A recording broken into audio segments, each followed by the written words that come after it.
Hi மக்களே, வணக்கம். நான் உங்களை தான். இன்றைக்கி என்ன ரெசிபி பண்ண போகிறோன்னா அவல் உப்புமா பண்ண போகிறோம்.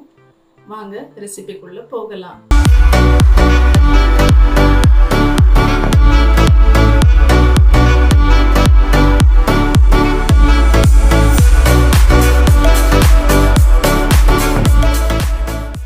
இப்போ வெங்காயம், பச்சை மிளகாய், இஞ்சியை பொடியாக நறுக்கிடலாம். அதுக்கப்புறம் தேங்காவும் 3 காஞ்ச மிளகாவும் மிக்சியில் ஒரு கோர்ஸாக ஒரே ஒரு ஓட்டி எடுத்துடலாம். அண்ட் தென் இதெல்லாம் வதக்கிற டைமில் நம்ம அவல் ஊற வைக்கணும், இல்லைன்னா ரொம்ப ஊறி போயிடும், நல்லா இருக்காது. இது வதக்கிறதுக்கு நான் தேங்காய் எண்ணெய் ஊற்றுறேன். உங்களுக்கு எண்ணெய் டேஸ்டியாக இருக்குமோ அந்த எண்ணெய் யூஸ் பண்ணிக்கோங்க. ஒரு 4 ஸ்பூன்ஸ் அளவுக்கு எண்ணெய் ஊற்றிருக்கேன். எண்ணெய் சூடாகுது. இப்போ இதில் கடுகு போட்டுக்கோங்க தாளிக்கிறதுக்கு. 1 ஸ்பூன் உளுந்து போடுறோம். இப்போ இது எல்லாமே இதில் கொட்டிடலாம்.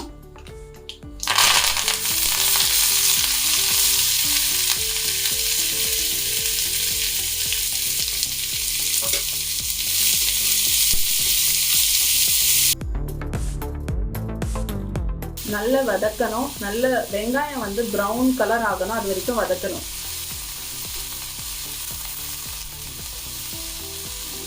இந்த ரெசிபிக்கு தேவையான உப்பு போடுறேன். ஒரு 1/4 ஸ்பூன் உப்பு. இது கல் உப்பு, ஸோ அதுக்கு 1/4 ஸ்பூன் போட்டிருக்கேன். சாதா உப்பு, தூள் உப்புனா நீங்கள் 1/2 ஸ்பூன் போடலாம்.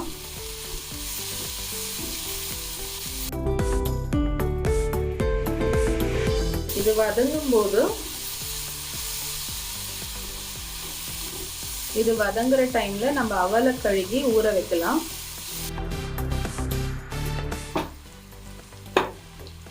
ரெண்டு கிளாஸ் அவல் எடுக்க போகிறோம்.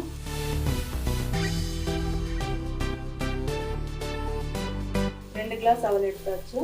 இதை நல்லா கழுவி ஊற வச்சிடலாம். இப்போ அவல் கழுகியாச்சு. இதில் தண்ணி இல்லை, அதாவது நல்லா கழுகி எடுத்துடணும். தண்ணி சுத்தமாக வடிச்சிடணும். கழுவுற தண்ணியே போதும். நல்ல தண்ணியில் கழுவியாச்சுன்னா இந்த தண்ணியே போதும். நல்லா கழுவி ஊற வச்ச அவலில் சும்மா ஒரு 1/4 ஸ்பூன், எதுவுமே இதில் ஒரு 1/4 ஸ்பூன் உப்பு போட்டுட்டு இதில் ஒரு 1/4 ஸ்பூன் உப்பு போட்டுட்டு நல்லா கிளறி விட்டுருங்க. நல்லா உதறணும், இல்லைன்னா ஒட்டிக்கும். பிசைஞ்ச மாதிரி பண்ணி விட்டுறாதீங்க, அப்புறம் குழஞ்ச மாதிரி ஆயிடும். அவல் ஊறிடுச்சு, வெங்காயமும் வதங்கிருச்சு. இப்போ தேங்காவையும் காஞ்ச மிளகாவை கோர்ஸாக ஒரு ஓட்டியிருக்கோம், அதை இப்போ போட்டுடலாம். ஹை ஃப்ளேமில் போட்டு ஒரு 2 மினிட்ஸ் ஃப்ரை பண்ணுங்கள். நல்லா ஹை ஃப்ளேமில். நம்ம போட்ட எண்ணெய் தாராளமாக இருக்கும்.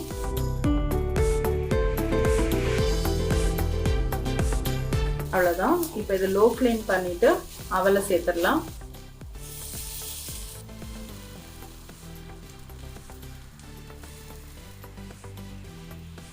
இப்போ இதை மிக்ஸ் பண்ணிடலாம்.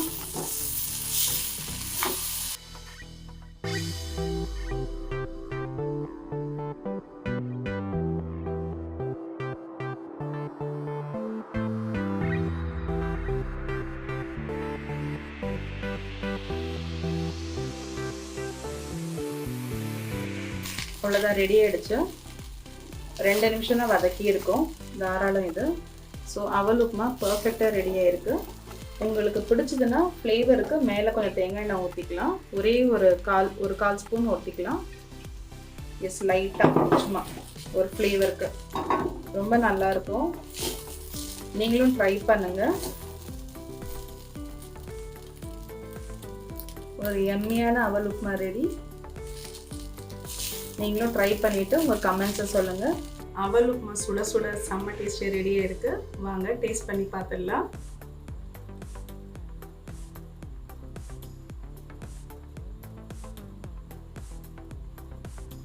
வாவ், ஃபேண்டாஸ்டிக்காக இருக்குது.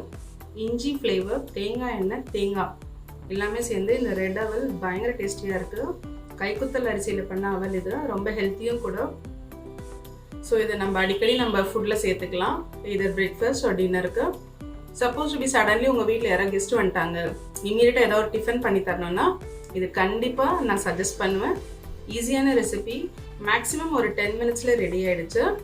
நீங்களும் இதை சாப்பிட்டுட்டு எப்படி இருக்குன்னு உங்கள் ஃபீட்பேக் அண்ட் கமெண்ட் சொல்லுங்கள். நெக்ஸ்ட் ரெசிபியில் உங்களை கண்டிப்பாக மீட் பண்ணுறேன். Until then bye. Tata. Hi friends, video like பண்ணுங்கள், சேனல் சப்ஸ்கிரைப் பண்ணுங்கள், உங்கள் ஃப்ரெண்ட்ஸ் ஃபேமிலி எல்லாருக்குமே ஷேர் பண்ணுங்கள். தேங்க்யூ.